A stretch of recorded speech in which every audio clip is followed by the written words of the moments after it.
Unter dem Namen Winter-Luftoperation.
Unser Kampf ist internationalistisch.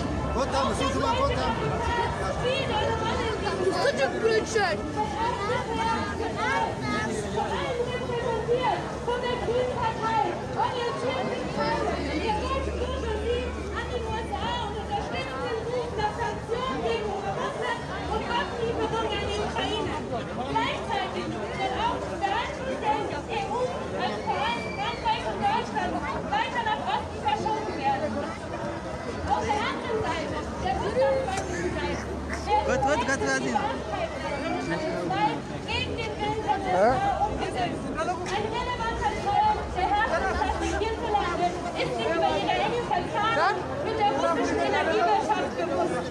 Und noch mehr über die vielen Milliarden, die sie jährlich auf den russischen Markt exportieren. Als Kommunistinnen und Revolutionärinnen darf unsere antimilitaristischen Kräfte keinen Schulterschluss mit der herrschenden Klasse Liebe Freundinnen und Freunde, wie wir auch schon anfangs gesagt haben, wir grüßen unsere Freundinnen und Freunde auf der ganzen Welt, von Südamerika bis nach Kurdistan. Als nächstes werden wir hier von unserem Lauti ein Grußwort, eine Rede der Münchner Zapatista Soli-Struktur hören. Liebe Freundinnen, Genossinnen, Mitstreiterinnen, liebe Compañeros, compañeros,